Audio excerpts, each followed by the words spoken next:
on the conflict's regional impact, let's go to Shaza Moghraby now. She's a spokesperson and advocate for the UN Food Programme. Shaza, thanks so much for joining us. Now, what are the UN staffers on the ground saying about what challenges they're facing, especially in terms of how they're moving around Gaza and their safety?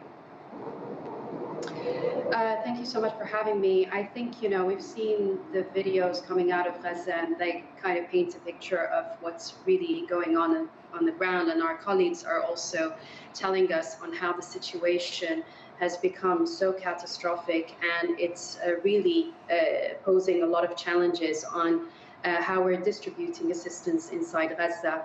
They're doing all that they can, but again, those staff are enduring the same conditions as many people in Gaza are enduring. So the situation is nothing short of catastrophic, and it's really unprecedented. We're seeing food stocks being depleted. We've been warning for a while that food stocks are running dangerously low.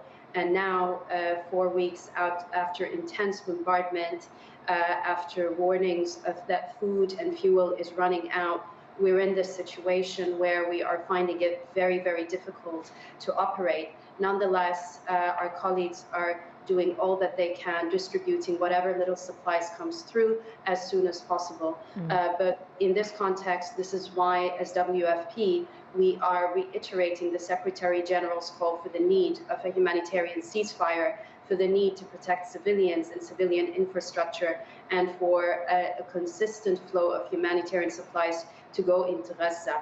And once those supplies are inside Gaza, we need three things. We need fuel, we need safe access so that we could get those supplies to where they are needed the most. And we also need a functional telecommunications network, because those communication blackouts are bringing our operations to a standstill whenever they happen. And this is extremely dangerous, and at a time when we're literally at a race against time to distribute whatever little assistance that has made its way inside Gaza. So talk to us about how much food is currently in Gaza. We're getting reports that people are eating 2 pieces of bread a day. In terms of the stocks that you know of, how many days left of aid is there? And, what happens next if those stocks run out? So from what we are hearing from our colleagues on the ground, we're talking about a matter of days before the essential food stocks in the shops run out.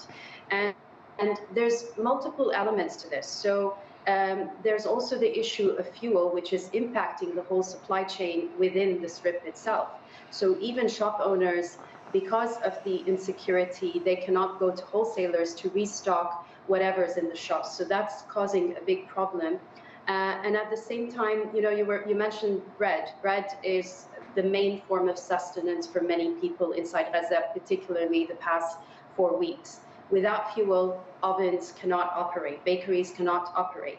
So we are seeing an imminent threat for a breakdown of the supply chain of the main form, the main staple food for many Gazans. And this is something that really worries us. Another concern is water. We're seeing people consuming water that is unfit for human consumption. Water is also essential for making bread.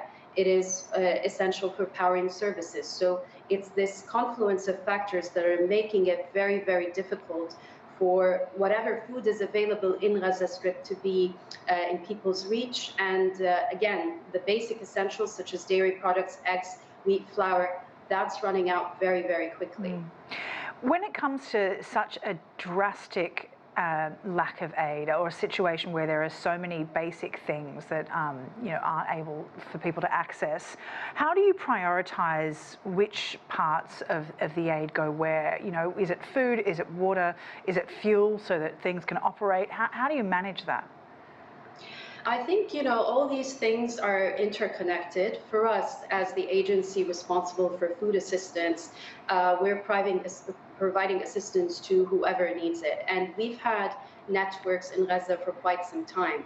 And we've been relying on those networks and our colleagues on the ground to distribute the assistance where it goes. But then again, we are continuously being faced with roadblocks when it comes to the distribution, whether it's through the shortage of fuel. So we get supplies in, and then we find out that we don't have fuel to transport it from one place to the other.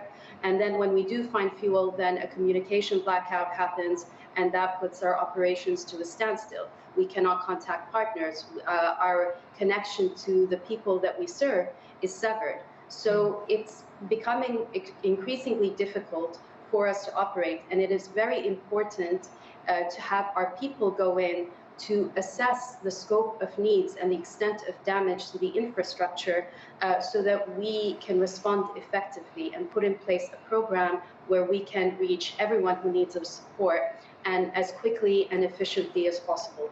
For that to happen, we need humanitarians to go in. We also need to have continuous supplies. And as far as food assistance is concerned, we need 40 trucks of food to go in. So far, as of the 2nd of November, I believe it was 42 trucks of food have went in, and those carried 850 metric tons of food. We have food stockpiled on the border, and more is coming on the way, and we need those to go into Gaza as soon as possible. And of course, calls for a ceasefire, that looks like it's not going to happen. What is the World Food Programme asking at the very least in order to try and better manage this desperate situation? Like I said, consistent humanitarian supplies. We need our people to go in. But are you calling for a humanitarian truce at the very least so that people can go in safely? We do join the Secretary General's call in his appeal for an urgent humanitarian ceasefire, the protection of civilians and civilian infrastructure, because we are seeing the threat of starvation. And there is a very small window of opportunity to act if we do not have these conditions, if we don't have the access that